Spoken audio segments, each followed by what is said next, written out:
역사를 잊은 민족에게 미래는 없다. 단재 신채호 조선상고사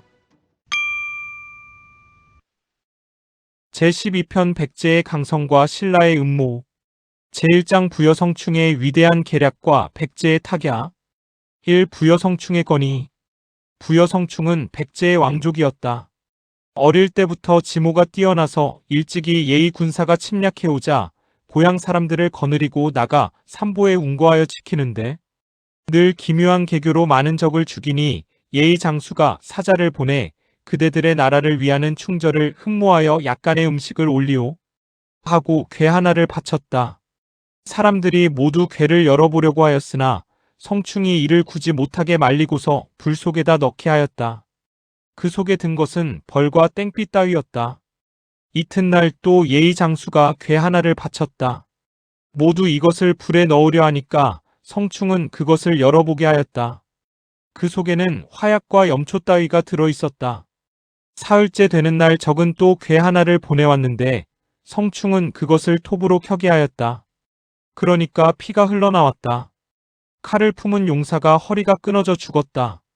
이때는 기원 645년 무왕은 죽고 의자왕이 즉위에 있었는데 의자왕은 그 말을 듣고 성충을 불러 물었다. 내가 덕이 없어 대위를 이어 감당치 못할까 두려워하고 있는 중이오. 신라가 백제와 풀 수 없는 큰 원수가 되어 백제가 신라를 멸망시키지 못하면 신라가 백제를 멸망시킬 것이니 이는 더욱 내가 염려하는 바요. 옛날 월왕구천이 법렬을 얻어 10년을 생취하고 10년을 교육하여 오를 멸망시켰으니 그대가 법녀가 되어 나를 도화구천이 되게 해주지 않겠소? 성충이 대답하였다. 구천은 오왕부차가 교만하여 월에 대한 근심을 잊었으므로 23년 동안 생취 교육하여 오를 멸망시켰지만은 이제 우리나라는 북으로 고구려, 남으로 신라의 침략이 쉬는 날이 없어서 전쟁의 승패가 순간에 달려있고 국가의 흥망이 아침 저녁에 달려있으니 어찌 한가롭게 20년 생취 교육할 여가가 있겠습니까? 그런데 고구려는 서부대인 영계 소문이 바야 흘어 불측한 뜻을 품고 있어 오래지 않아서 내란이 있을 것이라 한참 동안 외국에 대한 일을 경영하지 못할 것이니 아직은 우리나라가 근심할 바가 아니지만은 신라는 본래 조그만 나라로서 진흥왕 이래로 문득 강한 나라가 되어 우리나라와 원한을 맺어 근자에 와서는 더욱 심하여 내성사신 용춘이 선대왕 백제의 무왕과 혈전을 벌이다가 죽고 그의 아들 춘추가 항상 우리나라의 틈을 엿보았으나 다만 선대왕의 영무하심이 두려워서 얼른 움직이지 못하였는데 이제 선대왕께서 돌아가셨으니 전해가 반드시 대왕을 전쟁에 익숙하지 못한 소년으로 업신여기고 또한 우리나라의 상사의 죽음 있음을 기회하여 오래지 않아서 침략해올 것이므로 이에 반격의 대책을 연구함이 옳을까 합니다. 왕이 물었다. 신라가 우리나라를 침범하면 어디로 해서 오겠소? 선대왕께서 성열성 서쪽 가잠성 동쪽을 차지하시니 신라가 이를 원통해 한 지 오래이므로 반드시 가잠성을 공격해올 것입니다 하고 성충이 대답하였다. 그러면 가잠성의 수비를 증강시켜야 하지 않겠소? 하고 왕이 다시 물으니 성충은 가잠성주 계백은 지혜와 용기를 겸비하여 비록 신라가 전국의 군사로 포위 공격한다 하더라도 쉽사리 깨뜨리지 못할 것이라 염려할 것이 없고 갑자기 나가서 적의 허를 찌르는 것이 병가의 상책이니 신라의 정병이 가잠성을 공격해오거든 우리는 가잠성을 구원한다 일컫고 군사를 내어 다른 곳을 공격하는 것이 좋습니다. 하고 대답하였다.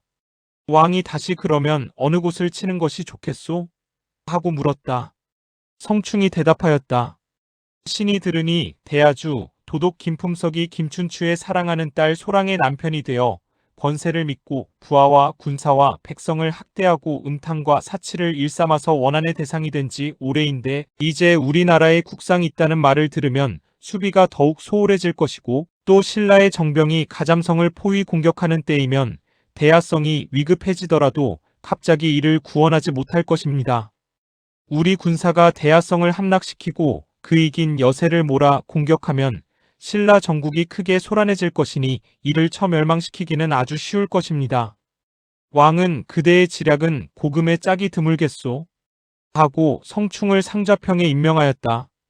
이 대야성의 함락과 김품석의 참사 이듬해 3월에 신라가 과연 장군 김유신으로 하여금 정병 3만 명을 거느리고 와서 가잠성을 치게 하니 계백이 성을 의지하여 임기응변으로 응전하여 여러 달 동안에 신라 군사가 많이 죽고 다쳤다.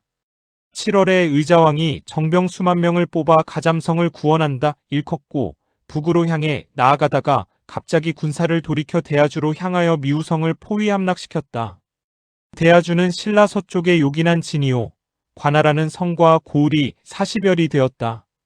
김춘추는 공주 소랑을 사랑하여 대야주의 속현인 고타를 그의 시급으로 주어 고타소랑이라 일컫고 소랑의 남편 김품석으로 대야주 도독을 삼아서 그 40여 성과 고을을 관할하게 하였는데 품석이 음란하고 난폭하여 군사와 백성을 구휼하지 아니하고 재물과 여색을 탐내어 가끔 부하의 아내나 딸을 빼앗아 첩을 삼았다. 품석의 막장 금일이 그의 아름다운 아내를 품석에게 빼앗기고 통분하여 늘 보복하려고 하다가 백제간 미우성을 함락시켰다는 말을 듣고 가만히 사람을 보내 내응하기를 청하였다.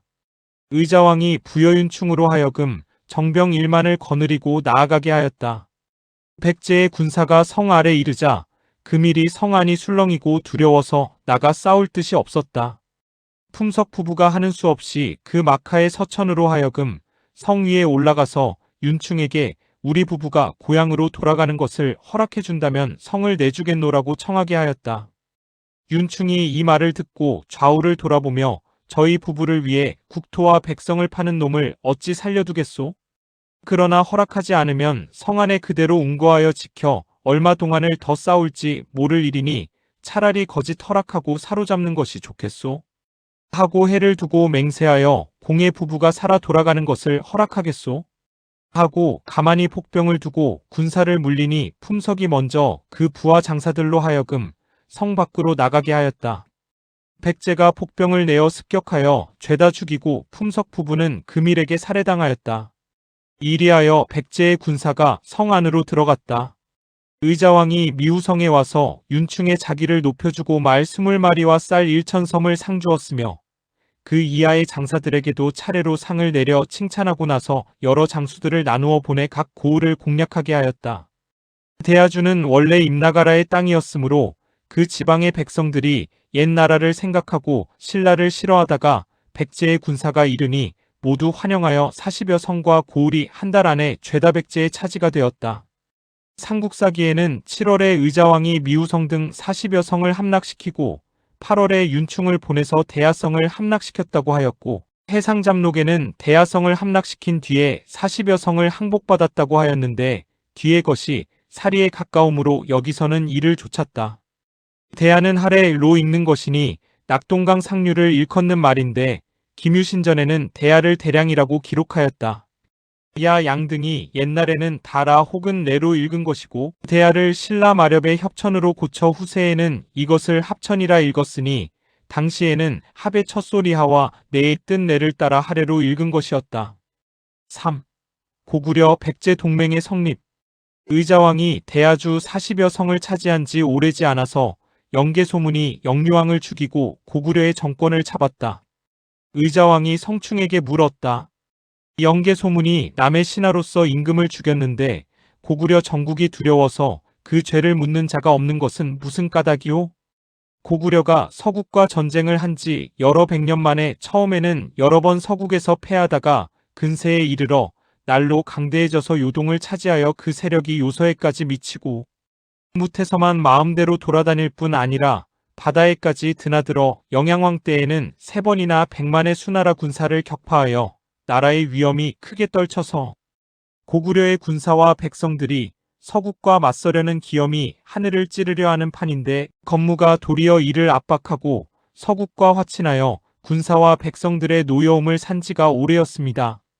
영계소문은 고구려 여러 대의 장상으로 이름난 집안으로서 왕의 정책에 반대하고 정당론을 주장하여 국민들의 마음에 호응하고 그리하여 건무를 죽였으므로 고구려 전국이 영계소문이 죄를 묻지 아니할 뿐 아니라 바야흐로 그 공을 노래하는 것입니다. 하고 성충이 대답하였다.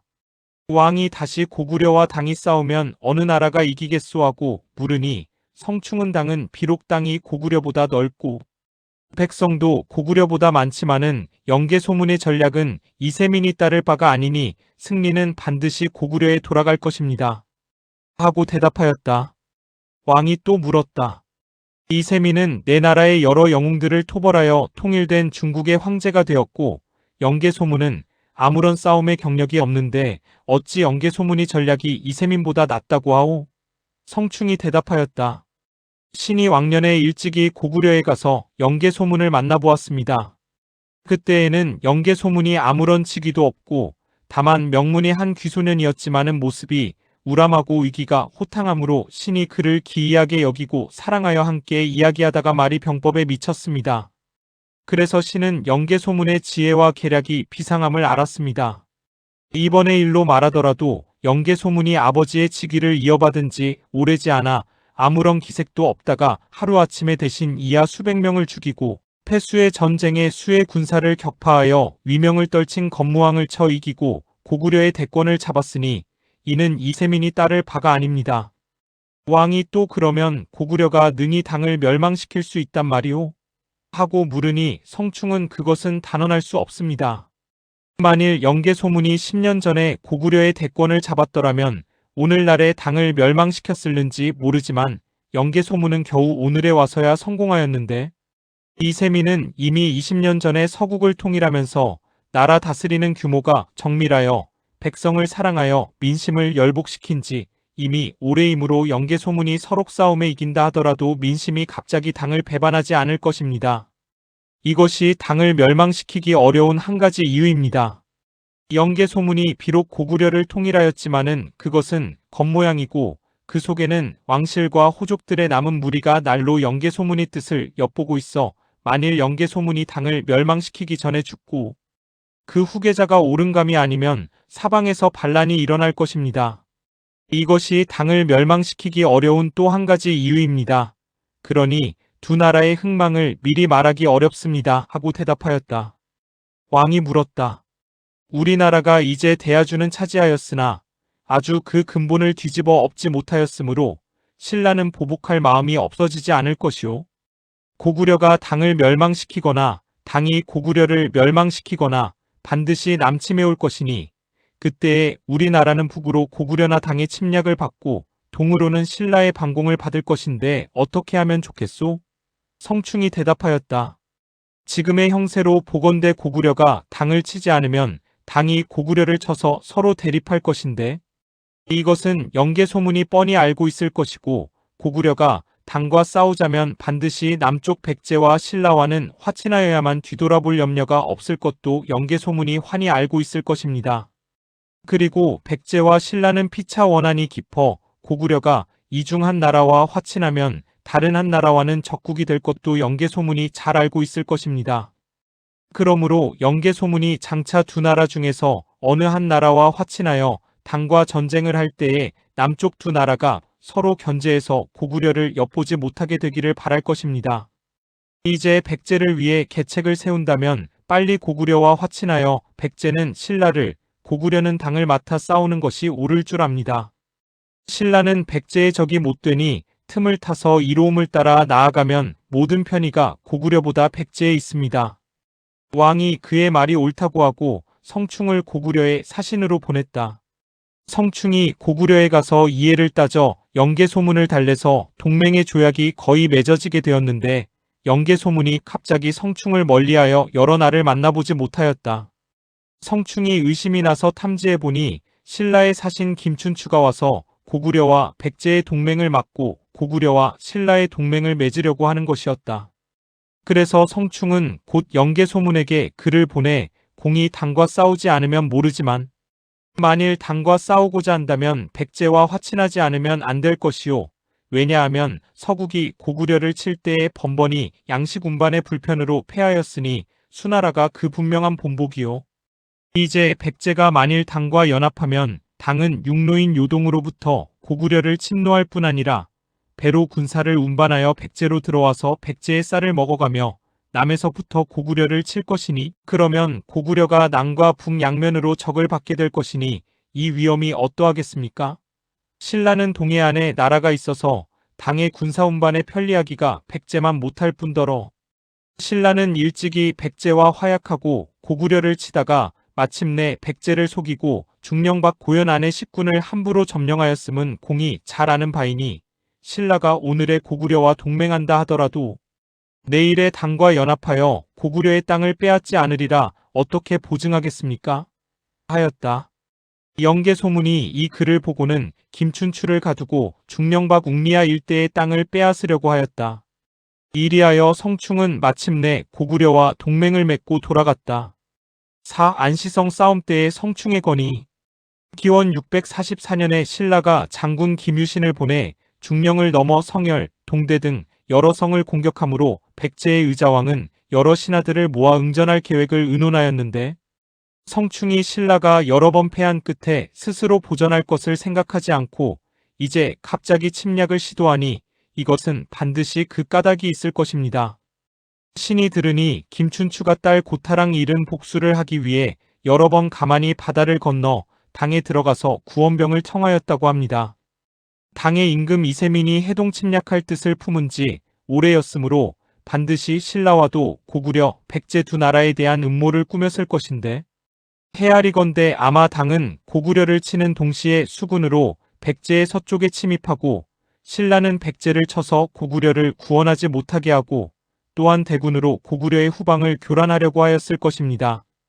그러나 신라가 성열 동대 등의 성을 차지하기 전에는 고구려의 후방을 교란시키지 못할 것이고 당이 요동을 차지하기 전에는 수로로 양식 운반하기에 급급하여 백제에 침입할 병선이 없을 것이니 이제 백제로서 계책을 세운다면 당분간 성열 등의 성을 신라에게 내맡기고 군사를 단속하여 기다려야 할 것입니다.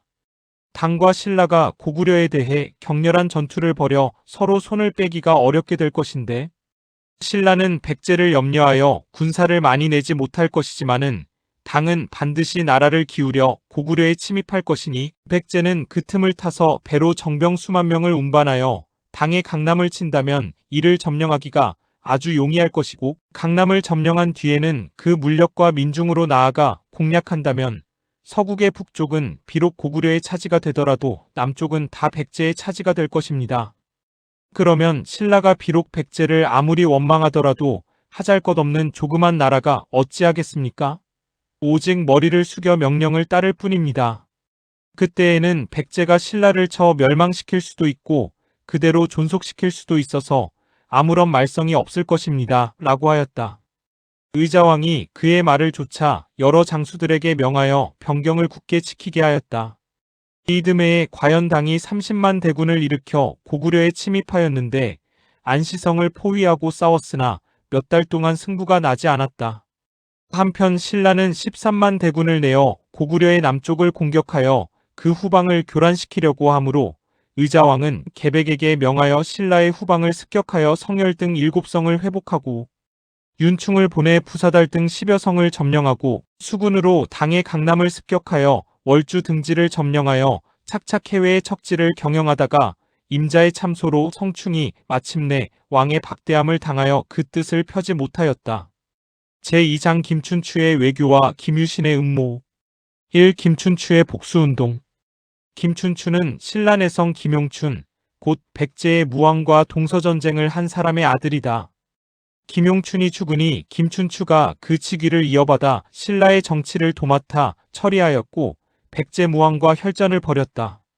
무왕이 죽은 뒤에 의자왕이 성충의 계교를 써서 대야주를 쳐 김품석 김춘추의 사위 부부를 죽이고 그 관내의 40여 성을 빼앗으니 김춘추는 그 소식을 듣고 어떻게나 통분하였던지 기둥에 기대서서 그 앞을 사람이나 개가 지나가는 것도 깨닫지 못하고 붉게 상기한 얼굴로 멍하니 바라보다가 갑자기 주먹으로 기둥을 치며 사나이가 어찌 보복을 못하랴 하고 일어섰다. 그러나 신라는 나라가 적고 백성이 적으니 무엇으로 백제의 보복을 하랴. 오직 외국의 원조를 빌 수밖에 없다는 것이 김춘추가 국리 끝에 결론 지은 생각이었다. 그래서 김춘추는 고구려로 들어갔다. 고구려는 수나라의 100만 대군을 격파한 여위를 가진 유일한 강대국이요. 영계소문은 고구려의 유일한 거인이니 영계소문만 사귀면 백제에 대해 복수를 할 수 있으리라 하여 신라, 고구려 두 나라 동맹의 이로움을 들어 영계소문과 거의 동맹이 이루어지게 된 판에 백제의 사신 상자평자 성충이 이것을 알고 영계소문에게 글을 보내어 영계소문은 마침내 김춘추를 잡아가두고 웅리아 일대의 땅을 요구하기에 이르렀다. 김춘추가 이에 가만히 종자로 하여금 고구려 왕의 총신 선도회에게 선물을 주고 살려주기를 빌었다. 그러나 영계소문이 세상인판에 총신이 무슨 소용이 있으랴? 그래도 선도회는 선물을 탐내어 그것을 받고 내가 공을 살려줄 수는 없으나 공이 살아 돌아갈 방법을 가르쳐 주리다. 하고 당시 고구려에 유행하던 거북과 토끼 이야기란 책을 주었다. 김춘추가 그 책을 읽어보니 그 내용은 대강 다음과 같은 것이었다. 토끼가 거북의 꿰매 빠져서 등에 업혀 용왕국으로 벼슬을 하려고 들어갔다. 들어가 보니 벼슬을 주려고 한 것이 아니라 용왕이 병이 들어 토끼의 간이 병의 약이라 하여 거북을 보내서 저를 꿰어온 것이었다. 토끼가 얼른 꾀를 내어 용왕에게 신은 달의 정기의 아들이라 달을 보고 잉태하였으므로 선보름의 달이 찰 때에는 간을 내놓고 후보름의 달이 기울 때에는 간을 다시 넣어두는데 신이 대왕의 나라에 들어올 때에 마침 선보름이라 간을 내놓았었으므로 지금은 신의 간이 신의 뱃속에 있지 않고 금강산 속의 어느 나무 밑에 감추어 두었습니다. 신을 다시 내보내주시면 그 간을 가져오겠습니다. 하고 속여 마침내 다시 거북의 등에 엎여 나와서 무태 다짜 사람이나 짐승이나 간을 내었다 넣었다 하는 일이 어디 있더냐? 아나 옛다 간 받아라. 하고 깡충깡충 뛰어 달아났다. 김춘추는 선도회의 뜻을 알고 고구려 왕에게 거짓 글을 올려 웅리아 일대의 땅을 고구려에 바치겠노라고 하였다. 그래서 영계소문은 김춘추와 약속을 맺고 그를 석방하여 귀국하게 하였다. 김춘추는 국경에 이르자 고구려의 사자를 돌아보며 땅이 무슨 땅이란 말이냐? 어제의 맹약은 죽음을 벗어나려는 거짓말이었다. 하고 토끼처럼 뛰어 돌아왔다. 김춘추가 고구려에 가서 실패하고 돌아오니 이에 신라가 고구려 백제 두 나라 사이에 고립된 한난 약소국이 되어 부득이 새로이 해서의 당에 동맹을 청하게 되었다. 그래서 김춘추는 바다를 건너 당에 들어가서 당태종을 보고 신라의 위급한 형편을 말하고 힘닿는 데까지 자기를 낮추고 많은 예물로 구원병을 청하는데 당나라 조정의 임금과 신하의 뜻을 맞추기 위해 아들법과 인문 등을 당의 인질로 두고 본국의 의복과 관을 버리고 당의 의복과 관을 쓰고 진흥왕 이래로 일컬어 오던 본국의 제왕과 연호를 버리고 당의 연호를 쓰기로 하였다. 또 당태종이 편찬한 진서와 그가 보태고 깎고 한 사기, 한서, 삼국지 등에 있는 조선을 업신여기고 모욕한 말들을 그대로 가져다가 본국에 유포시켜 사대주의의 병균을 퍼뜨리기 시작하였다. 이 김유신의 등용. 김춘추가 한창 복수운동에 분주한 판에 그를 보자 하는 한 명물이 있었으니 곧 김유신이었다. 당시에 영계소문을 고구려의 대표인물이라 하고 부여성충을 백제의 대표인물이라 한다면 김유신은 곧 신라의 대표인물이라 할 것이다. 고구려 백제가 망한 뒤에 신라의 역사가들이 그 두 나라 인물의 정기적 자료를 말살해버리고 오직 김유신만을 찬양하였으므로 삼국사기 열전에 김유신 한 사람의 정기가 을지문덕 이하 수십 명의 정기보다도 양이 훨씬 많고 부여성충 같은 이는 열전에 끼지도 못하였다. 그러니까 김유신전의 화려하고 아름다운 말이 많음을 가히 미루어 알 수 있다. 이제 그 사리에 맞는 것만을 추려보기로 한다. 김유신은 신가라 국왕 구해의 증손이다. 5가라국이 거의 다 신라와 싸우다가 망하였으나 신가라는 한 번도 싸우지 않고 나라를 들어 귀부해왔고 신라처럼 골품을 다투는 나라이므로 왕은 구해에게 감사하여 시급을 주고 중기족으로 대우하였다. 구해는 또 장병대원이 되어 구천 싸움에서 백제왕을 쳐 죽인 전공도 있었다. 그러나 신라의 귀골들이 김무력을 외래의 김씨라 하여 세성의 김씨와 구별하여 세성들과 혼인하는 것을 허락하지 아니하였는데 김무력의 아들 서연이 일찍이 추류하다가 세성의 김씨인 수클종의 딸 만명이 몹시 아름다움을 보고 정을 금치 못하고 추파로 뜻을 통하여 야합해서 유신을 베었다. 수클종이 이것을 알고 크게 노하여 만명을 가두니 만명이 도망하여 금물내에 서연이 있는 곳으로 가서 부부의 예를 이루고 유신을 낳았는데 아버지 서연은 일찍 죽고 어머니 만명이 유신을 길렀다. 유신이 처음에는 방탕하여 행동을 조심하지 않았는데 어머니의 울며 타이르는 말을 듣고 감격하고 깨달아서 학업에 힘썼다. 나이 17살에 화랑의 무리가 되어 중악산 임박산 등에 들어가서 나라를 구하려는 기도를 올리고 검수를 익혀 차차 이름이 났다. 그러나 유신이 가라국의 김씨이기 때문에 여간한 연줄이 없이는 중요하게 쓰이지 못할 줄을 알고 당시의 총신인 내성사신 김용춘의 아들 춘추와 사귀어 훗날 현달할 발판을 만들려고 하였다. 하루는 자기 집 부근에서 두 사람이 제기를 차다가 유신이 일부러 춘추의 옷을 차 단추를 떨어뜨리고 춘추를 데리고 집으로 들어가서 자기의 막내 누이를 불러 단추를 달게 하였다. 누이 문인가 엷은 화장에 산뜻한 옷차림으로 바늘과 실을 가지고 나오는데 그 아름다움이 춘추의 눈을 황홀하게 하였다. 춘추는 마침내 혼인을 청하여 춘추는 유신의 매부가 되었다. 용춘이 죽고 춘추가 정권을 잡으니 유신은 그 장제로뿐 아니라 춘추의 도움이 있어 마침내 신라의 각 군주가 되고 춘추가 왕이 되자 소풀안의 직위를 얻어 신라의 병마를 한 손에 쥐었다. 3. 김유신의 전공에 많은 거짓. 삼국사기 김유신전을 보면 유신은 전략과 전술이 다 남보다 뛰어나 백전백승의 명장이라고 하였다. 그러나 대개는 그의 패전은 가려 숨기고 조그만 승리를 과장한 것이 기록이다. 진덕대왕 원영기원 647년에 백제 군사가 무상간물 동잠 세성을 공격함으로 유신이 보병과 기병 1만으로 항거하였는데 고전을 하여 힘이 다했다. 유신이 비녕자에게 오늘의 일이 급하니 그대가 아니면 누가 능히 모든 사람들의 마음을 격발시키겠는가 하였다. 비녕자는 2번 절하여 응낙하고 적에게 돌진하는데 그의 아들 거진과 종 합절이 그 뒤를 따라 세 사람 모두 힘을 다해 싸우다가 죽었다. 신라의 상군이 감동하여 앞을 다투어 진격해서 적병을 크게 깨뜨리고 3천여 명을 목베었다. 유신이 암량주 군주가 되어 대량주의 싸움을 보복하려고 하니 왕이 적은 군사로 큰 군사를 대적함이 위태롭지 아니하오. 하니 유신이 지금 우리들은 한마음이 되었으니 백제를 두려워할 것 없습니다 하여 왕이 출병을 허락하였다.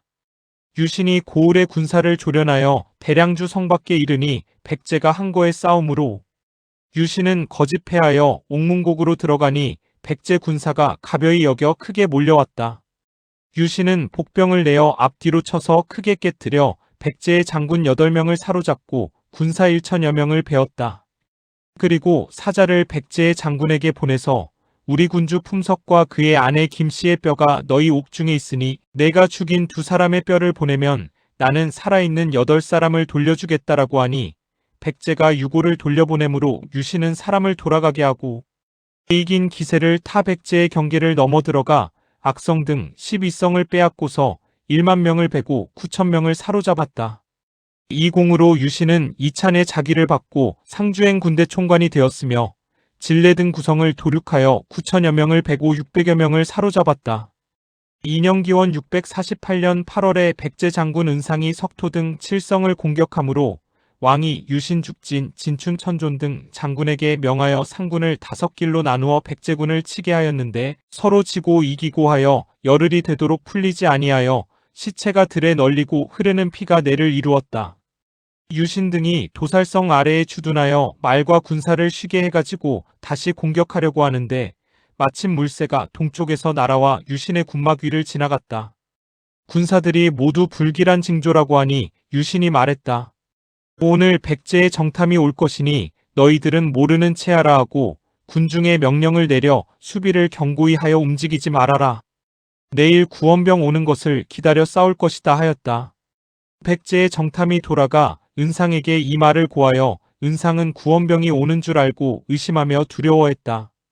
유신 등이 일시에 내달아 맹렬히 공격하여 크게 깨뜨리고 달솔 정중과 군사 100명을 포로로 하고 좌평 은상자견 등 10명과 군사 8,980명을 베고 말 1만 마리와 갑옷 1,800벌을 노획하고 그 밖에 기계도 수없이 노획하였다.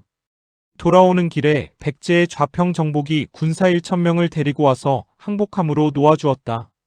봉기의 기록도 이와 비슷한데 악성은 연역을 알 수 없으나 진례는 용담, 진한 사이에 진잉을 해본 이름인데 신라에서 진례라 하였음이므로 악성도 그 부근일 것이니 이것은 전라도의 동북지방이 신라의 위협을 받은 것이고 석토는 연역을 알 수 없으나 도살성이 곧 청안의 옛 이름이므로 석토도 그 부근일 것이니 이것은 충청도의 동북지방을 신라가 차지하고 있는 것이다.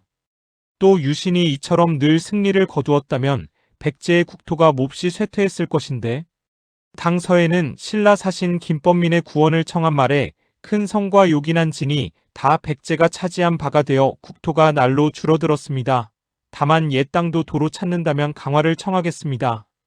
라고 하였고 삼국유사에는 태종대왕이 백제를 정벌하고자 당의 군사를 청하였는데 일찍이 혼자 앉아 있으면 근심하는 빛이 얼굴에 나타났다. 고하였다. 이때에 백제는 성충, 윤충, 계백, 의직 등 어진 재상과 이름난 장수가 수두룩하고 사졸들은 숱한 싸움을 겪어서 도저히 신라의 적이 아니었으니 김유신이 몇 번 변변찮은 작은 싸움에서는 이겼었는지 모르지만은 기록과 같이 공이 혁혁하지는 못하였던 것이다. 4. 김유신 특유의 음모. 앞에서 말한 바와 같이 김유신의 전공이 거의 거짓 기록이라면 김유신은 무엇으로 그렇게 일컬어졌는가? 김유신은 지혜와 용기 있는 명장이 아니라 음험하고 사나운 정치가요. 그 평생의 큰 공이 싸움터에 있지 않고 음모로 이웃나라를 어지럽힌 사람이다. 그 신뢰를 하나 들겠다. 신라 부사년 지금 송도 부근 현령 조미곤이 백제의 포로가 되어 백제 좌평 임자의 집 종이 되었는데 충실하고 부지런하게 임자를 섬겨 자유로이 밖에 드나들게 되자 가만히 도망해서 신라에 돌아와 백제 국내의 사정을 고하였다. 유신이 말했다. 임자는 백제왕이 사랑하는 대신이라니 내 뜻을 알려 신라에 이용되게 하면 그대의 공이 누구보다도 클 것인데 그대가 능히 위험을 무릅쓰고 내 말대로 하겠소? 조미곤이 말했다.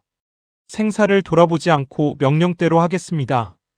이에 조미곤은 유신의 밀령을 받고 다시 백제에 들어가 임자에게 이 나라의 신민이 되어 이 나라의 풍속을 모른다는 것은 안 될 일이기에 미처 아뢰지 못하고 나가다니다가 돌아왔습니다.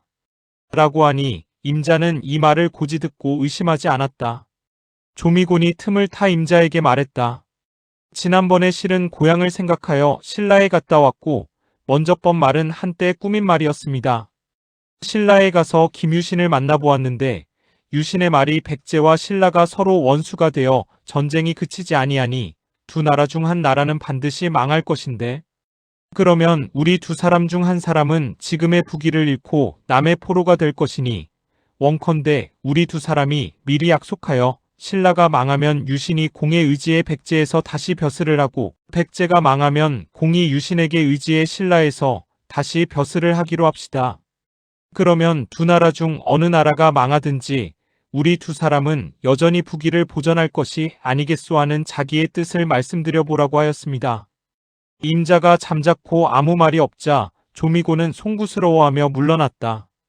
며칠 뒤에 임자가 조미곤을 불러 전일의 한 말을 물으므로 조미곤이 다시 유신의 말을 되풀이하고 이어 나라는 꽃과 같고 인생은 나비와 같은 것인데 만일 이 꽃이 진 뒤에 저 꽃이 핀다면 이 꽃에서 놀던 나비가 저 꽃으로 옮겨가 사실을 항상 봄처럼 놀아야 할 것이 아닙니까? 어찌 구태여 꽃을 위해 절개를 지켜 부귀를 버리고 몸을 망치겠습니까? 하였다. 임자는 원래 부귀에 얼이 빠진 추악한 사나이였으므로 이 말을 달게 여겨 조미곤을 보내 유신의 말에 찬성하였다. 유신이 다시 임자에게 한 나라의 권세를 독차지하지 못하면 부귀가 무슨 뜻이 있겠소? 들으니 백제에는 성충이 왕의 총애를 받아 모든 것이 다 그의 뜻대로만 되고 공은 겨우 그 아래에서 하는 일 없이 세월을 보낸다니 어찌 부끄러운 일이 아니겠소? 하고 백방으로 꿰어 부여 성충을 참소하게 하고 마침내는 요망한 계집 금화를 임자에게 청거하여 백제 왕궁에 들여보내게 해서 부여 성충 이하 어진 신하들을 혹은 죽이고 혹은 귀양 보내서 백제로서 백제를 망치게 하였다. 제3장 부여 성충의 자살. 1. 금화와 임자의 찬소. 임자는 김유신이 보낸 무당 금화를 미래의 화복과 국가 운명의 길고 짧음을 미리 아는 선녀라 일컬어 의자왕에게 청거하였다. 왕이 이에 혹해서 금화에게 백제 앞날의 기륭을 물었다. 금화는 눈을 감고 한참 있다가 신의 말을 전한다고 백제가 만일 충신, 형제를 죽이지 아니하면 눈앞에 나라가 망하는 화가 미칠 것이오. 죽이면 천년만년 영원히 국운이 계속되리라 하였다. 왕이 말했다. 충신을 쓰면 나라가 흥하고 충신을 죽이면 나라가 망함은 고금을 통한 이치인데 이제 충신 형제를 죽여야 백제의 국운이 영원할 것이라고 함은 무슨 말이냐? 금화가 말했다. 그 이름은 충신이지만은 실은 충신이 아니기 때문입니다. 충신 형제란 누구란 말이냐? 하고 왕이 물으니 금화는 첩은 다만 신의 비밀한 맹령을 전할 뿐이고 그것이 누구인지는 알지 못합니다. 라고 대답하였다. 그래서 왕은 성충과 윤충 형제가 다 이름에 충자가 있어 그들을 의심하기 시작하였다. 임자는 왕의 성충에 대한 마음이 흔들렸음을 알고 그를 참소하여 내쫓으려고 하였다. 왕이 마침 임자와 한가로이 술을 마시게 되자 임자에게 물었다. 성충은 어떠한 사람이오? 임자가 성충은 재주와 계략이 또래 중에서 뛰어나 전쟁의 승패를 미리 획책하면 백에 한 번도 실수하는 일이 없고 남의 뜻을 잘 짐작하며 말솜씨가 있어 이웃나라의 사신으로 가면 임금을 욕되게 하지 아니합니다. 참으로 천하의 기재입니다. 그러나 그러한 기재가 있는 만큼 그를 다루기가 매우 어렵습니다. 신이 들으니 성충이 고구려의 사신으로 갔을 때에 개소문과 친밀해서 개소문더러 고구려에 공이 있고 백제에 성충이 있으니 우리 두 사람이 힘을 합하면 천하에 얻지 못할 것이 있겠소?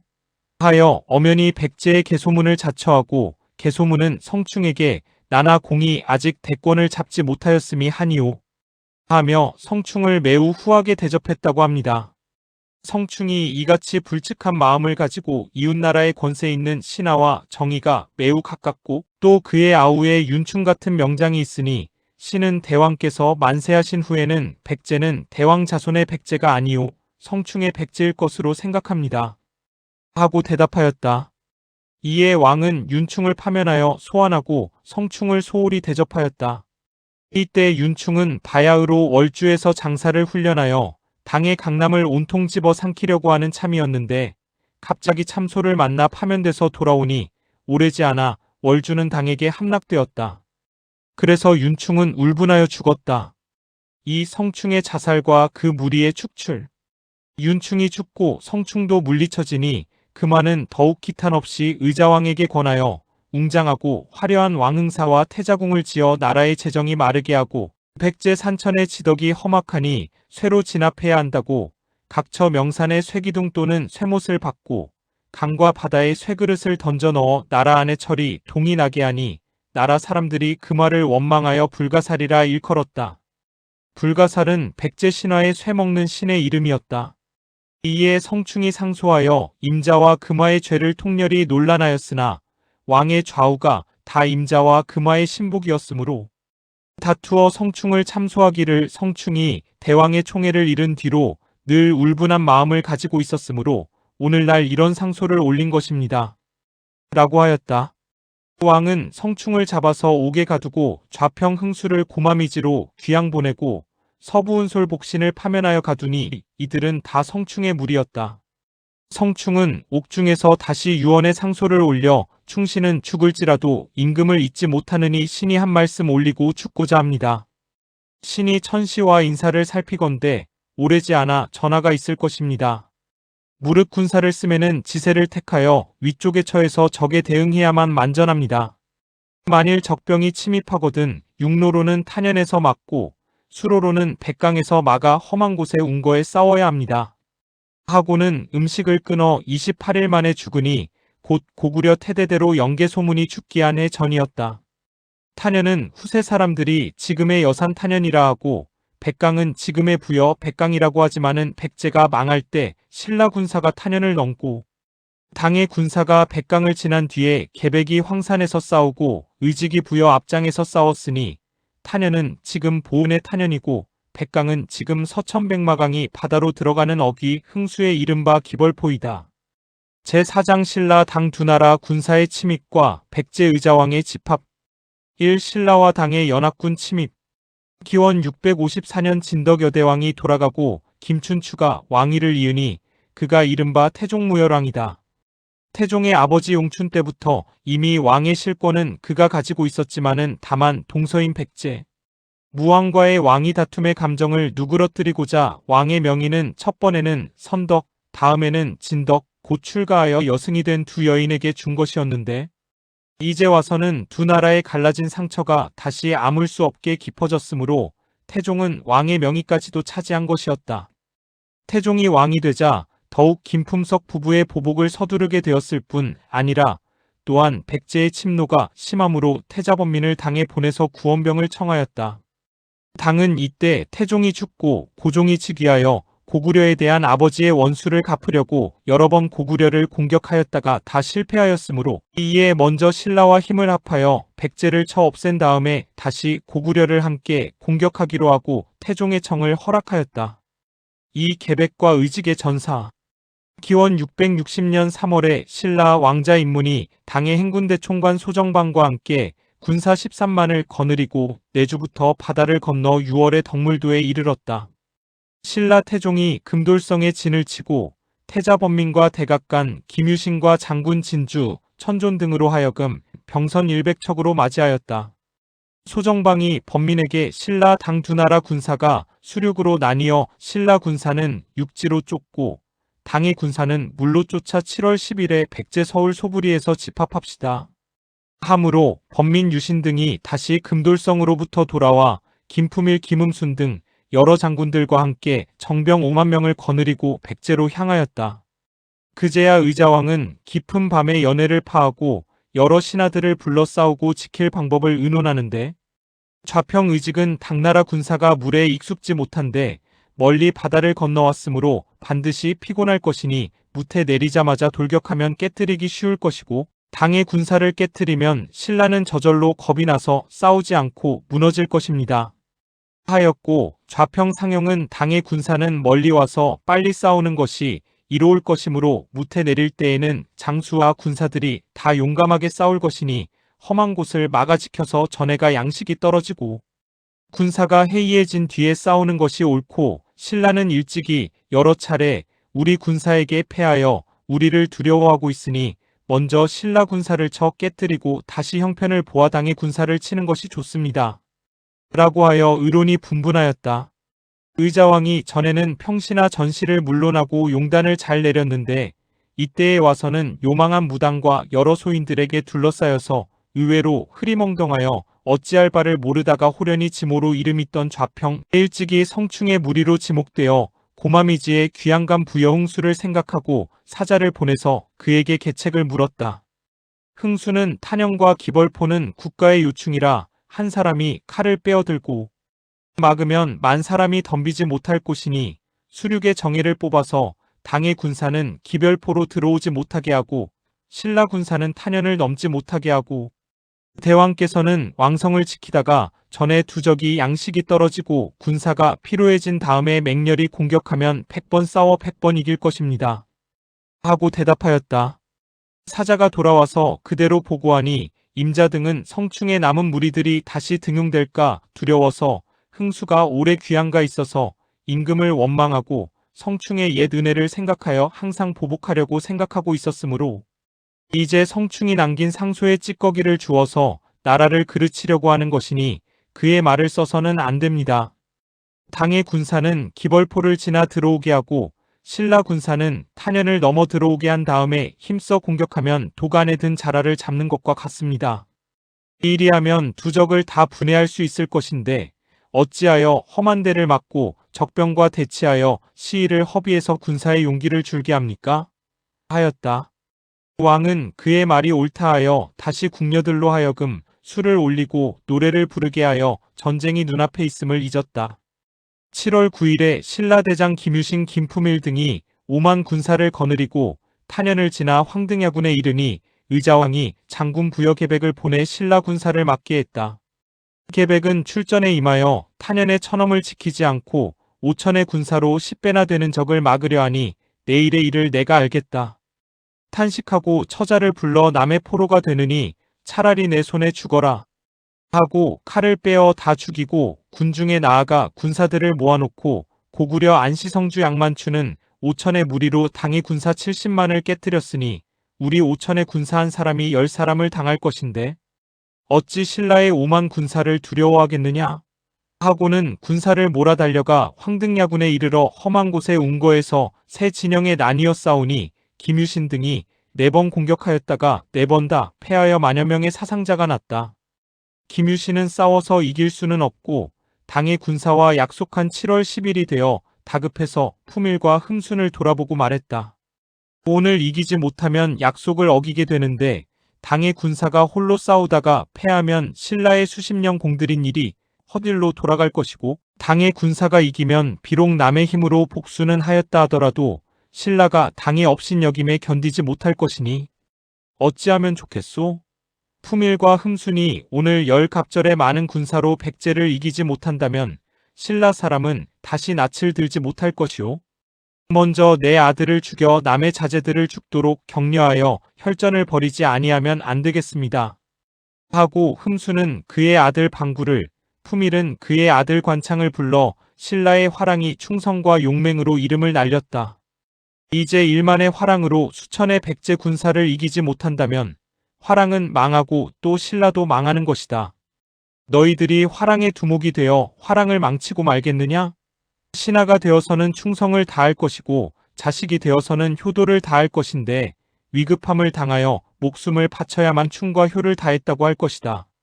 충효를 다하고 공명을 세우는 것이 오늘 너희들이 할 일이 아니겠느냐? 하였다. 방굴이 내하고 그 무리와 함께 백제의 진으로 돌격해 다 전사하였다. 관창은 나이 겨우 16살로 화랑 중에서도 가장 어린 소년이었는데 방굴의 뒤를 이어 혼자서 백제의 진중으로 달려들어가 몇 사람을 죽이고 사로잡혔다. 계백이 소년의 용감함을 사랑하며 차마 해치지 못하고 탄식하며 신라의 소년 용사가 많으니 가륵하다 하고 그대로 돌려보냈다. 관창은 아버지 품일에게 오늘 적진에 들어가 적장을 베지 못하였으니 참으로 부끄럽습니다. 하고 물을 움켜 마셔 목마름을 풀고는 다시 말에 채찍질하여 창을 들고 백제의 진중으로 달려들었다.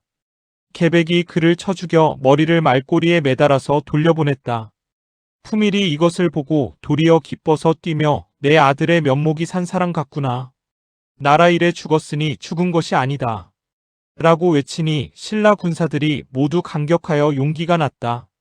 이에 유신이 다시 총공격의 명령을 내려 수만 명이 일제히 돌진하였다. 계백이 친히 북을 쳐 응전함에 두 나라 군사가 참으로 용감하였지만은 수요가 너무도 모자라니 어찌하랴? 한갓 성스럽고 깨끗한 희생으로 전장에서 쓰러져 백제 역사의 끝장을 장식하였다. 신라 군사는 개가를 부르며 백제의 서울로 향하였다. 이때 당의 장수 소정방은 백강어기 기벌포에 이르러 끝없는 진펄에 행군할 수가 없어서 풀과 나무를 베어다가 깔고 간신히 들어오는데 백제의 왕은 임자의 말대로 도간에서 자라를 잡으려고 그곳을 지키지 않고 수군은 백강을 지키고 육군은 언덕 위에 진을 치고 있었는데 당의 군사는 이미 진펄을 지났으므로 용기가 갑절하여 백제의 수군을 깨뜨리고 언덕으로 올라왔다. 의직은 군사를 호령하여 격전을 하다가 죽었다. 의직은 지략이 계백만은 못하지만은 용감하기는 비등하여 한때 당나라 군사들의 담을 서늘케 하였으므로 신라 사람이 의직의 죽은 곳을 조룡대라 이름하였으니 의직을 용에 비유하고 의직을 죽인 것을 용을 낚아 올린 것에 비유한 것이었다. 여지 승남에는 소정방이 백강에 이르자 비바람이 크게 일어서 행군할 수가 없으므로 무당에게 물으니 강의 용이 백제를 수호하는 것이라 하므로 소정방이 흰말을 믿기로 하여 용을 낚아 잡았으므로 강은 백마라 이름하고 그곳을 조룡대라 한 것이다. 라고 하였으나 백마강이란 이름이 이미 소정방이 오기 전에 있었으므로 성충의 유언한 상소에도 백강어기를 말하였었다. 백강은 백마강의 준말이고 일본사에는 백총강이라 일컬었는데 초는 뜻이 말이니 백총강은 곧 백마강의 벼력이다. 그 이야기 자체가 허황할 뿐 아니라 또한 역사와도 모순되니 해상잡록에 보인 바와 같이 의직의 죽은 곳이라고 한 것이 옳을 것이다. 3. 의자왕이 잡히고 백제의 두 서울이 함락됨. 김유신 등이 계백의 군사를 격파하고 그 이튿날인 11일에 백마강에 다다르니 소정방이 약속 기일이 지났다고 신라의 독군 김문영을 목베려고 하였다. 유신은 당이 신라를 속국으로 대하려는 것이 분하여 눈에서 불이 떨어지는 듯 어느덧 칼을 빼어들고 여러 장수들을 돌아보며 백제는 내버려 두고 당과 싸우자고 외치니 당의 장수 중에 이것을 탐지한 자가 있어 소정방에게 말하여 마침내 강문영을 풀어주고 두 나라 군사가 합세하여 소부리를 공격하였다. 의자왕은 태자 외에 적자가 몇 있고 서자가 40여 명이 있어 왕이 평일에 그들에게 다 좌평의 직함을 주어 나라의 큰일에 다 참모하고 심지어 실권도 행사하였는데 이때에 와서 대략 세 파로 나뉘어졌다. 태자 효등은 북경 곰나루성으로 가서 운거하여 전국의 의병을 모으자고 하였고 둘째 아들 태는 소부리를 지켜보자 군신이 힘써 싸우면서 각지의 의병을 기다리자고 하였으며 왕자 융등은 고기와 술과 패백을 적군에게 올려 물러가기를 빌자고 하였다. 40~50명의 적자 서자들이 왕의 앞에서 제각기 자기의 의견을 주장하여 떠들어대니 왕이 어느 의견을 좇아야 할지 몰라서 왕자의 말을 다 허락하여 융에게는 강화의 권한을 맡기고 태에게는 싸워 지킬 권한을 맡기고 자기는 태자와 함께 북경 곰나루성으로 도망하였다. 융이 소정방에게 글을 보내 퇴군하기를 요청하고 고기와 술을 보냈다가 다 거절당하니 둘째 아들 태가 대왕의 자리에 올라 군사와 백성들을 독려하여 방어전을 펴는데 태자의 아들 문사가 대왕과 태자께서 생존해 계신데 삼촌이 어찌 스스로 왕위에 오르는가? 만일 일이 평정되면 삼촌을 쫓던 자는 다 역적의 죄로 죽을 것이다 하고 좌우를 거느리고 성에서 달아나니 백성이 모두 그를 따르고 군인들도 싸울 뜻이 없었다. 융은 또 화의를 성립시키지 못했음을 부끄럽게 여겨 성문을 열고 나가 항복하니 신라와 당의 군사가 성 안으로 올라갔다. 왕후와 왕의 희척과 태자의 비빈들은 모두 적병에게 욕보지 않으려고 대왕포로 달아나 바위 위에서 강물에 뛰어들어 죽어 낙화암이란 바위 이름이 생겨서 지금까지 그 고든 절개를 전한다. 다른 여러 아들들은 혹은 자살하고 혹은 달아났다. 의자왕은 곰나루성으로 달아나 성을 지키는데 수성대장이 곧 임자의 무리라 왕을 잡아 항복하려고 하였다. 왕은 스스로 목숨을 끊으려고 하였으나 동맥이 끊어지지 아니하여 태자, 효와 소자 영과 함께 포로가 되어 당의 진영으로 묶여갔다. 당의 장수 소정방은 거의 죽게 된 의자왕을 이리저리 굴리며 이래도 대국에 항거하겠느냐? 하고 장난거리를 삼고 신라태자 범민은 왕자 융을 마구 굴리며 내 아비가 우리 누이 부부를 죽인 일이 생각나느냐? 하고 안갚음을 하였다. 신라 태종이 소정방에게 치사하기 위하여 금돌성에서 소부리로 달려갔다. 소정방은 일찍이 당의 고종으로부터 백제를 토벌하면 기회를 보아 신라를 쳐 빼앗으라는 밀명을 받고 왔었으므로 신라의 틈을 엿보고 있는 참이었다. 김유신이 이것을 알고 태종에게 아뢰어 어전회의를 열어 대항책을 강구하는데 김다미가 말했다. 우리 군사로 하여금 백제의 옷을 입고 당의 군영을 치면 당의 군사가 나와 싸우면서 우리 군영의 구원을 청할 것이니 그때 불의에 습격하면 당의 군사를 깨뜨릴 수 있을 것입니다. 그러고 나서 백제 전역을 수복하고 북으로 고구려와 화친하고 서쪽으로 당에 항거하며 백성을 위무하고 군사를 길러 때를 기다렸다가 동병하면 누가 우리를 업신여기겠습니까? 태종이 말했다. 이미 당의 은혜를 입어 적국을 토멸하였는데 또 당을 치면 하늘이 어찌 우리를 돕겠느냐? 김유신이 개꼬리를 밟으면 주인이라도 무는 법입니다. 이제 당이 우리의 주인이 아닌데 우리의 꼬리를 밟을 뿐 아니라 우리의 머리를 깨려고 하니 어찌 그 은혜를 생각하겠습니까? 하고 당을 치기를 굳이 권하였으나 태종은 끝내 듣지 아니하고 군중에 명하여 엄중히 대비만 하게 할 뿐이었다. 소정방은 신라의 경계함을 알고 음모를 중지하였다. 전해오는 말에 의하면 함창당교에서 당의 군사를 습격하여 크게 깨뜨렸다는 설이 있으나 삼국유사에는 사실이 없는 말이라고 변명하였다.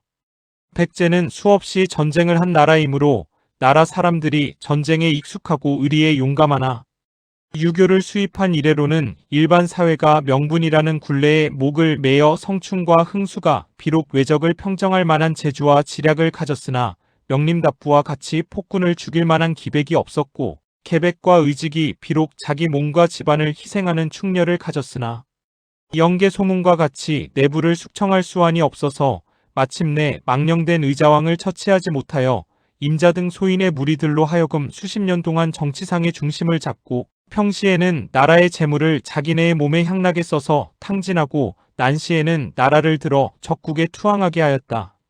중경과 상경이 다 왕자의 투항으로 망하고 그 밖의 상경과 각 고을들도 또한 모두 반항 없이 적의 차지가 되어버렸다. 그러나 인민의 다물운동은 의외로 격렬하여 임금과 관리들이 나라를 판 뒤에 분기하여 맨손으로 적병과 싸워 망국의 마지막 길 역사를 혈우로 끝맺었다. 만일 그들이 유교의 명분설에 속지 않고 혁명의 기분을 가졌더라면 어찌 간사한 자들이 나라를 망치도록 내버려 두었으랴.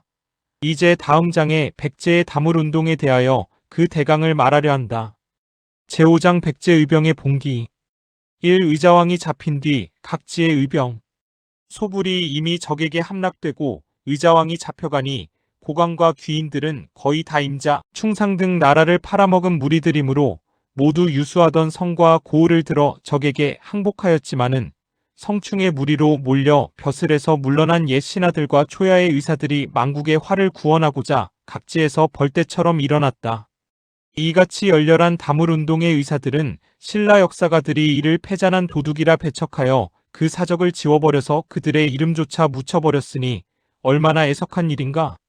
이에 신라봉기 김유신전 해상잡록 당서 일본서기 등의 책을 참조하여 보면 당시 백제의 의병이 일어난 지방은 대략 세 군데인데, 하나는 백제 남부의 동북 지금의 전라도, 동북인 금산 내지 진안 등지요. 또 하나는 백제 서부의 서쪽 절반 지금의 충청도, 서쪽 절반의 대흥, 홍주 등지이고, 나머지 하나는 백제의 중부 지금의 충청남도 영기 등지이다.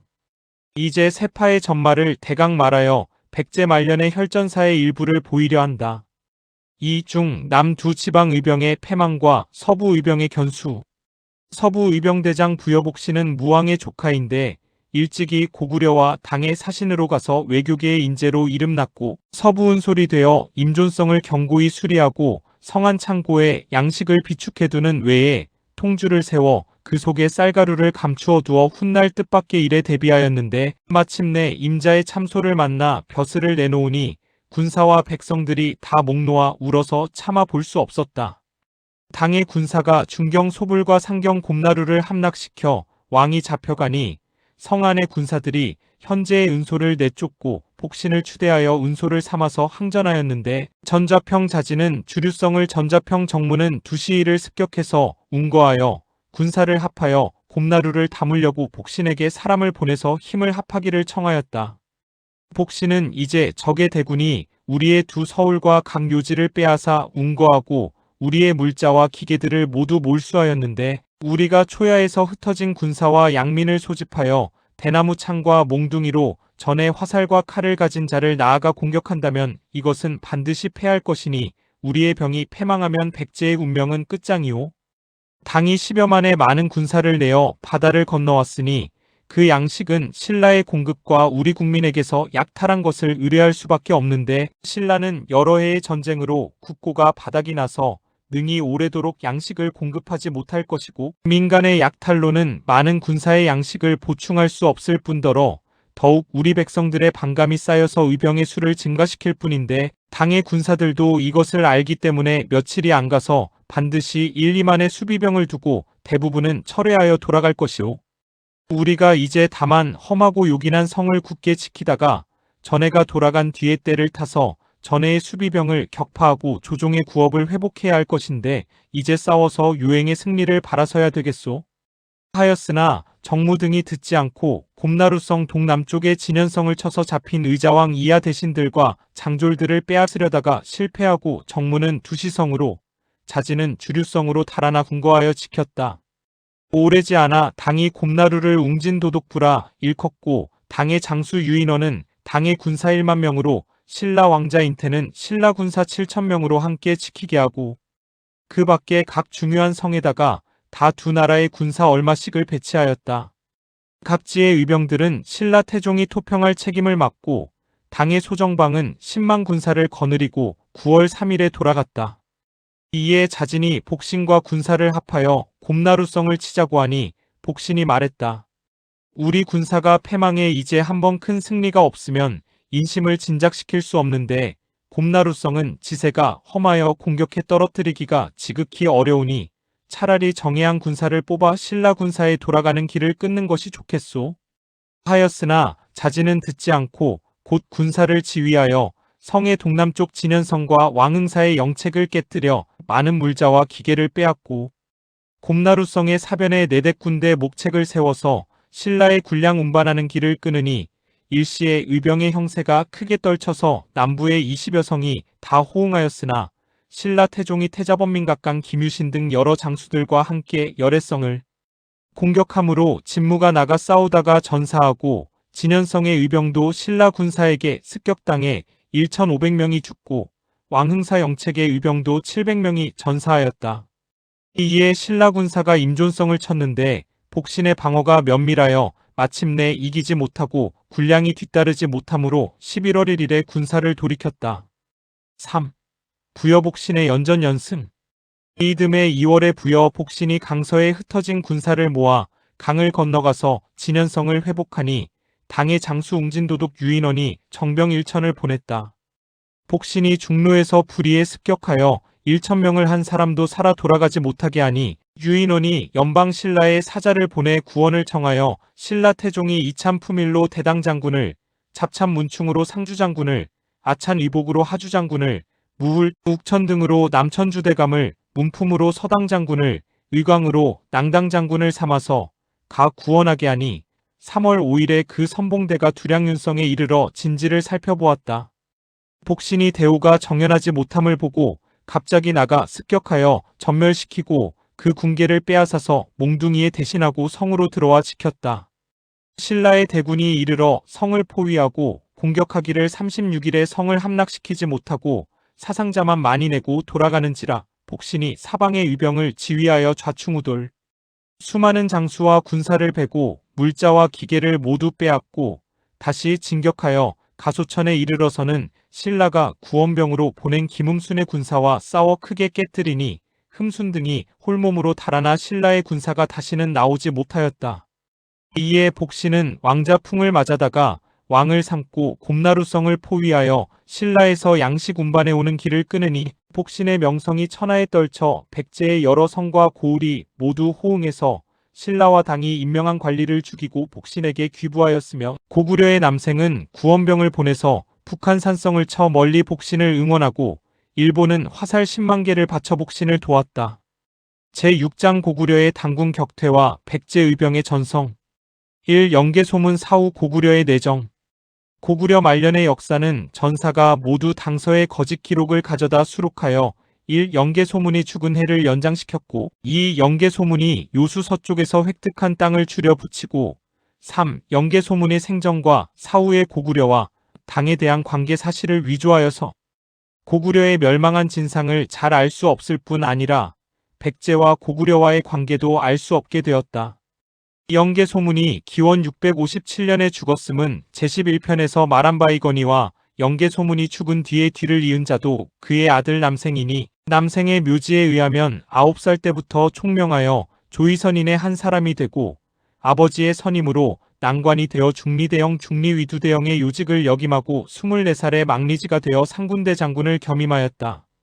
고하였으니 영계소문이 죽고 남생이 그 직위를 이어받았음이 분명하다. 영계소문이 죽은 뒤에 고구려와 당의 관계가 어떠하였는가는 역사책의 기록이 분명하지 않으나 신구당서의 고려전이나 정명진전에는 당의 고종 영위 6년에 정병진 소정방 등이 고구려를 쳐 5월에 요수를 건너가 귀단수에서 고구려의 군사를 격파하여 1천여 명을 죽이고 사로잡았다. 고하였고 구당서 유인계전에는 당의 고종 현경 2년에 유인계가 정명진을 부장으로 삼아 고구려를 귀단수에서 격파하여 3,000명을 베었다. 고하였는데 당태종이 안시성에서 영계소문에게 패하여 돌아갈 때에 화살에 맞은 눈에 상처가 덧나서 죽었으니 그의 친아들인 고종과 그의 신하인 이적, 소정방 등에 복수하고자 하는 마음이 얼마나 간절하였으랴마는 마침내 여러 해 동안 군사를 한 명도 일으키지 못한 것은 영계소문의 위명을 두려워한 때문일 것인데 이제 갑자기 귀단수의 싸움이 있음은 그럴 만한 기회를 엿본 것일 것이다. 그 기회가 무엇인가 하면 현경 2년은 곧 기원 657년 영계소문이 죽은 해이니 영계소문이 죽은 기회를 탄 것이다. 그러면 신구당서의 고려정과 정명진전에는 어찌하여 귀단수 싸움을 영희 6년, 곧 서기 655년 영계소문이 죽기 3년 전의 일로 기록하였는가? 이는 대개 당시 이 싸움의 동기가 당이 영계소문의 죽은 기회를 타려고 한 것인데 이제 당의 사관이 영계소문의 죽은 해를 연장해 놓고 보니 그 싸움의 동기가 무엇인지 알 수 없게 되었으므로 전해가 그 싸움의 동기 곧 군사를 일으키는 데는 명분이 있어야 한다. 는 구시를 만들고자 하여 신라 태종의 원령 곧 신라 사자의 구원 요청이 있은 해이므로 지나간 해를 각 정기에 그대로 거짓 기록하여 싣고 오직 유인계전에만은 우연히 검열을 잘못하여 싸움의 연조를 그대로 적은 것이다. 그러니까 이 싸움은 영계소문이 죽은 후 당이 고구려에 처음으로 침입한 싸움이다. 그 승패의 상황은 전해지지 않았으나 대개 영계소문이 점령하였던 산해관 서쪽 땅 곧 당의 옛 땅을 당이 도로 차지하고 다시 나아가 여러 번 요수 동쪽을 침노하다가 패에 물러나서 그들은 당 한 나라의 힘만으로는 도저히 고구려를 이기지 못할 줄을 알고 신라와 연합하여 양쪽에서 협공할 것을 애타게 바랐었다. 그런데 이때에 백제와 고구려는 또한 함께 신라를 쳐서 멸망시키려고 신라의 북쪽 경계에 자주 군사를 내어 공격하므로 신라 태종이 새로 즉위하자 그 태자범민을 당에 보내서 구원병을 청하고 아울러 백제의 어진 신하성충이 이미 죽고 의자왕이 교만하고 횡포하여 겉으로는 비록 강성한 듯하나 내용은 텅 비어 있어서 두 나라의 군사가 함께 공격하면 이를 멸망시키기 쉬움을 설명하였다. 당의 임금과 신하가 이 말을 듣고 크게 기뻐하여 마침내 13만 대군을 내어 신라와 협력해서 백제를 토멸한 것이다. 백제가 멸망한 사실은 이미 앞장에서 대강 말하였거니와 백제가 망할 때에 고구려의 남생이 백제에 대하여 구원병을 내지 못한 것이 큰 실책이었다. 백제가 망한 뒤에도 당의 군사가 이미 돌아가고 의병이 벌떼처럼 일어나는 때에 고구려가 수만의 군사를 내어 곰나루 소불 등지로 나아가서 복신 자진 등과 연합하여 싸웠더라면 백제는 다시 일어났을 것이요.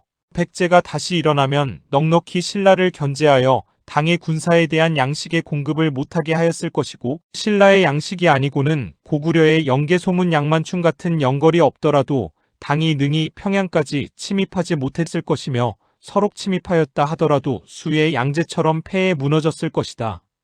그러므로 당시 고구려의 안전을 도모하려면 먼저 백제의 멸망을 구원했어야 할 것인데 신라와 당 두 나라의 군사가 이미 백제를 멸망시킨 뒤에야 소수의 군사를 보내어 칠중성을 함락시키고는 돌아가 버렸고 부여복신이 군사를 일으켜 백제 정군이 거의 회복된 뒤에도 겨우 수천 명을 내어 북한 산성의 남녀 앞에서 겨우 2,700여 명의 신라인이 있는 외로운 성을 함락시키지 못하고 패하여 물러났으며 그 밖에는 백제를 구원하는 움직임이 없었으니 남생은 훗날 나라 망친 죄를 짓기 전에 나라를 그르친 죄도 적지 않았다.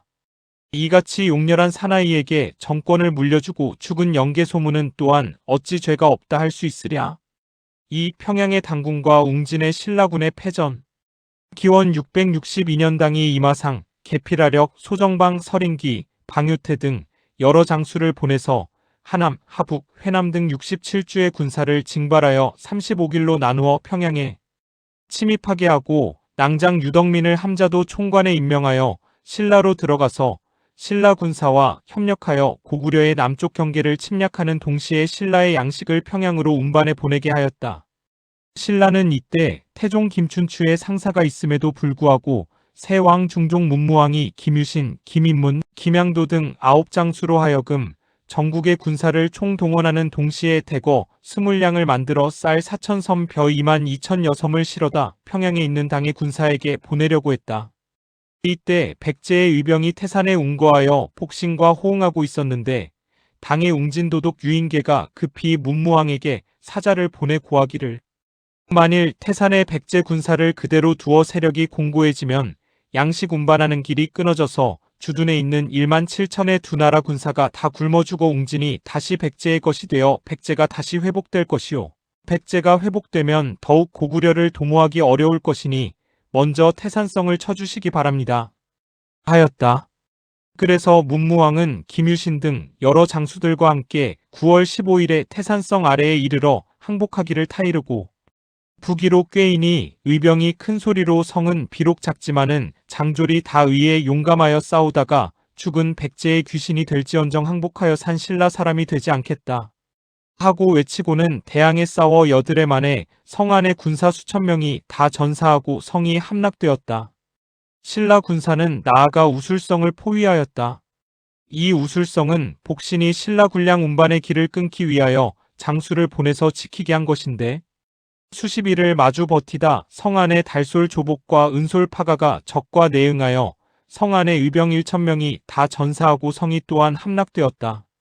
이리하여 웅진의 양식 운반하는 길이 열렸으나 평양의 당의 군사가 고구려 군사에게 크게 패해 패강도 총관 이마상은 흐르는 화살에 맞아 죽고 옥저도 총관 방유태는 그 아들 13명과 함께 사수에서 패전하여 군사가 전멸하고 소정방 등의 군사는 한시성에 훈거하여 있다가 양식이 떨어져 신라의 공급을 애타게 기다리며 연방 사자를 보내므로 신라의 김유신이 군사를 두 군단으로 나누어 한 군단은 김유신이 인솔하여 평양으로 양식을 운반하고 한 군단은 김음순이 인솔하여 웅진으로 양식을 운반하게 하였는데 칠중하에 이르러서는 모든 장수들이 다 두려워서 건너가려 하지 않았다.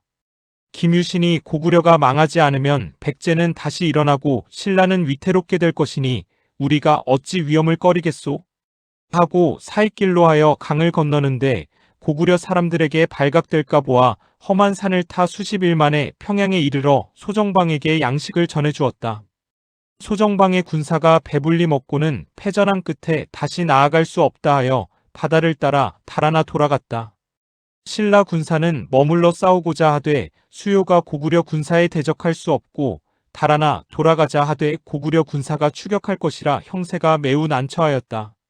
이에 유신은 영을 내려 깃대를 그대로 꽂아두고 소와 말의 꼬리에는 북과 북채를 달아매어 서로 쳐서 소리가 나게 하고 장졸들만 가만히 빠져나와 돌아오는데 날씨가 춥고 굶주려 사상자가 많이 나고 또 칠중하에 이르러서는 고구려군에게 추격을 당하다가 요행이 벗어났다. 동시에 웅진의 양식을 나르던 신라 군사들은 돌아가는 길에 큰 눈을 만난 데다가 백제 군사에게 포위되어 살아 돌아간 자가 백에 하나도 못 되었다. 부여복신이 다시 곰나루성에 이르러 성 부근 사면에다가 목책을 세워서 신라와 당의 군사의 교통을 차단하니 백제 전국이 다 호응하여 신라당 두 나라에서 임명한 새 관리들을 죽이고 백제의 관리를 내어 모두 부여복신의 지위 아래 속하니 이때는 백제의 다물운동이 이미 완성되었다고 할 만하였다. 제7장 부여백신의 죽음과 고구려의 내란 1. 자진의 처형됨. 부여복신이 처음으로 군사를 일으킬 때에 어떤 사람이 복신에게 말했다. 남의 제재를 받으면 큰일을 실패하기 쉽습니다. 공은 무왕의 조카요 명망이 안팎에 떨치니 스스로 서서 왕이 되어 전국의 군사를 지휘하시는 것이 옳습니다. 그러나 복신은 그렇게 하면 그것은 살을 백성에게 보이는 것이니 의가 아니오.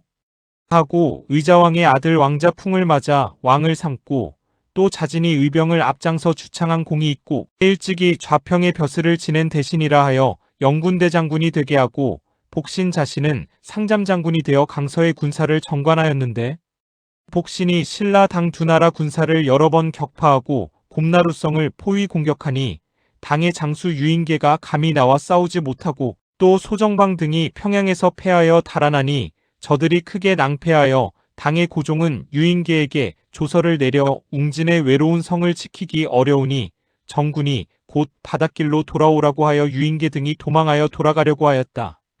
복신이 이것을 알고 여러 장수들을 모아 당군에 돌아가는 길을 공격해서 유인계를 사로잡으려 했는데 자진은 본래부터 항상 복신의 재주와 명망이 자기보다 뛰어남을 시기하다가 이 일을 듣고는 더욱 복신이 큰 공을 이룰까 하여 드디어 유인계에게 복신의 계책을 밀고하고 또 인계에게 당의 황제가 만일 백제가 한 나라가 되는 것을 허락한다면 백제가 길이 당의 은혜를 감사하여 당을 높이 섬길 것이요 복신 등을 잡아 바치겠습니다.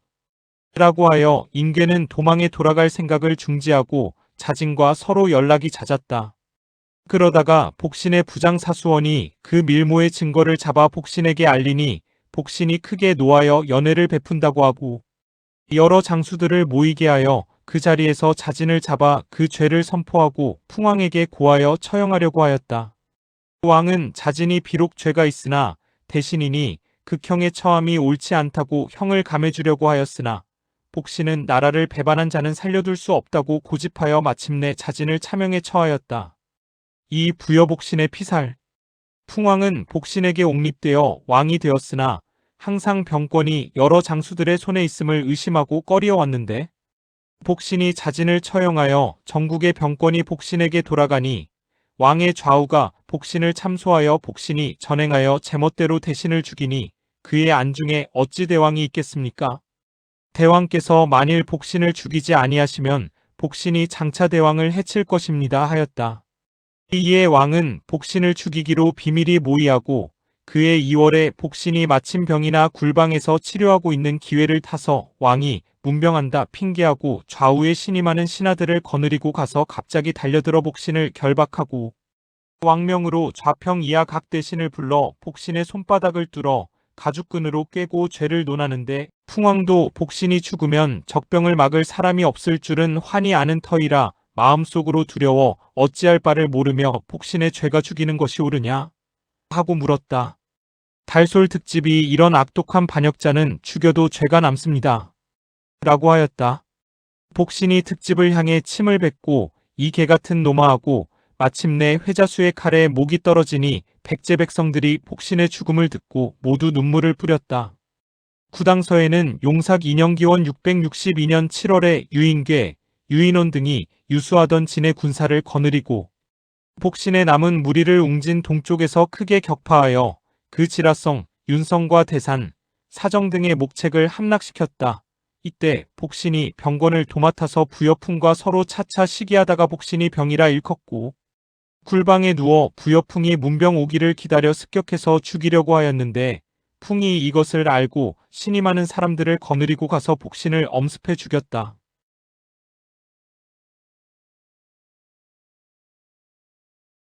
고하였고 일본서에는 천지 2년 기원 663년 6일에 백제왕 풍장이 복신의 모반할 마음을 의심하여 가죽끈으로 손바닥을 꿰어 결박하고 달솔 특집이 이런 악독한 반역자는 살려두어서는 안 된다고 하여 목베어 소금에 절였다. 8월 갑오에 신라는 바로 침입하여 유주 취하기를 도모하였다.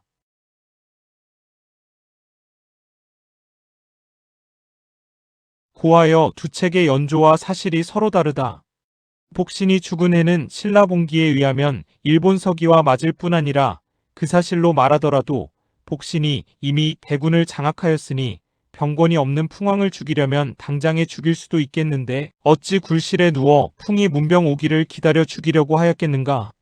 이것이 당서의 첫째 의심스러운 점이요. 신라나 당이 복신에게 여러 번 패하여 1만 7천의 외로운 군사로 위태로운 성을 겨우 지키고 있었는데 어찌 아무런 형세의 변동이 없이 갑자기 나와 싸워서 지라성 곧 주류성과 윤성, 대산, 사정 등 각지를 평정하였겠는가.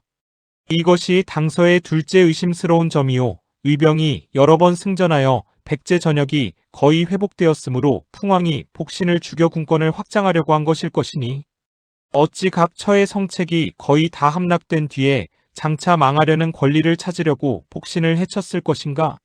이것이 당서의 셋째 의심스러운 점이다.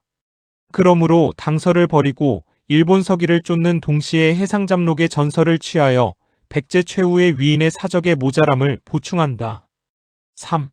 복신이 죽은 뒤 풍왕이 망함. 유인괴가 곰나루성에서 포위되었으나 신라와 당이 다 복신을 두려워하여 나아가 구원하지 못하였는데 복신이 죽었다는 말을 듣고 당의 고종은 장군 손인사로 하여금 2만 7천의 군사를 거느리고 백제 의자왕의 아들로서 당의 포로가 되어 있던 왕자융을 백제왕이라 일컬어 데리고 가게 하여 바닷길로 와서 덕물포에 상륙하여 비밀히 사자를 보내 풍왕은 잔인하고 시기심이 많아서 자기를 옹립하고 또 큰 공이 있는 부여복신을 죽였거니 하물며 다른 장수들이야 오죽하리요.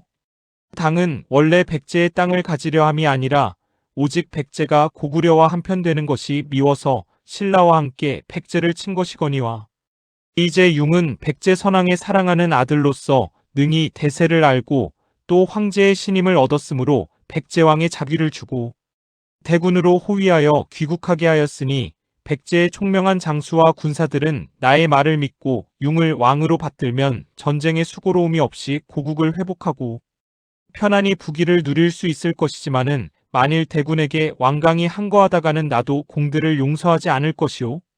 공들은 잔인한 풍을 임금으로 받들었다가는 패하면 대군에게 죽음을 당할 것이요. 승리하면 풍의 시기를 받아 복신처럼 참혹하게 죽을 것이니 이 어찌 지혜로운 자의 취할 일이라오. 하는 조서를 전하여 풍왕의 여러 장수들을 꾀었다. 남부달솔 흑치상지와 진현성주 사타상여가 풍이 복신을 죽인 것을 원망하다가 마침내 그 관내 200여 성을 들어 융에게 투항하고 흑치상지는 다시 서부달솔 지수신에게 글을 보내서 풍왕이 잔인하여 백제를 중흥시킬 영주가 아님을 말하고 이와 같이 항복하여 함께 일을 하자고 권하였다. 지수신은 우리들이 상좌평 복신과 함께 의병을 일으켜 백제를 부흥시키려고 하다가 불행히도 중도의 간신에게 모해당했으니 이 어찌 우리들이 통분할 일이 아니겠소마는 상좌평이 의병을 일으킨 것은 본래 당적을 내쫓으려 함이었는데 어찌 상좌평의 죽음을 아파하여 그 복수를 위해 당에 투항을 한단 말이오.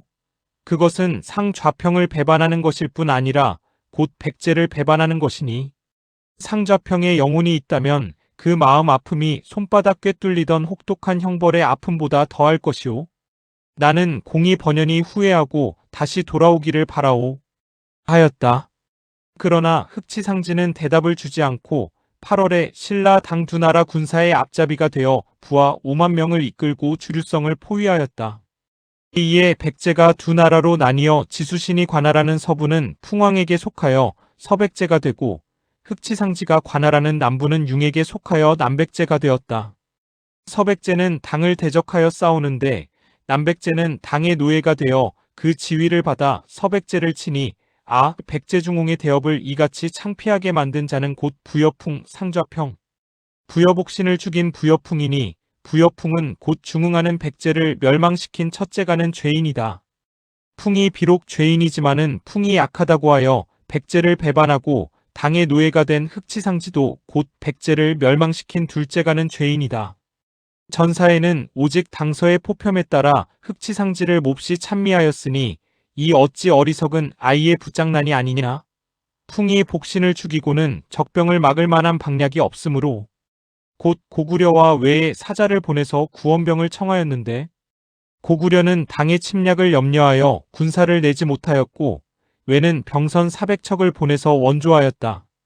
외병은 백마강 가운데 있고 서백제의 군사는 강 언덕에 진을 쳐 남백제 신라당 세 나라의 군사와 대전하는데 신라의 병선이 강의 상류로부터 외의 병선을 무찔러 불질러서 죄다 태워버리니 외병이 패하여 무너져서 다 물에 빠져 죽고 언덕 위 서백제의 군사는 남백제와 당의 군사에게 패하였다.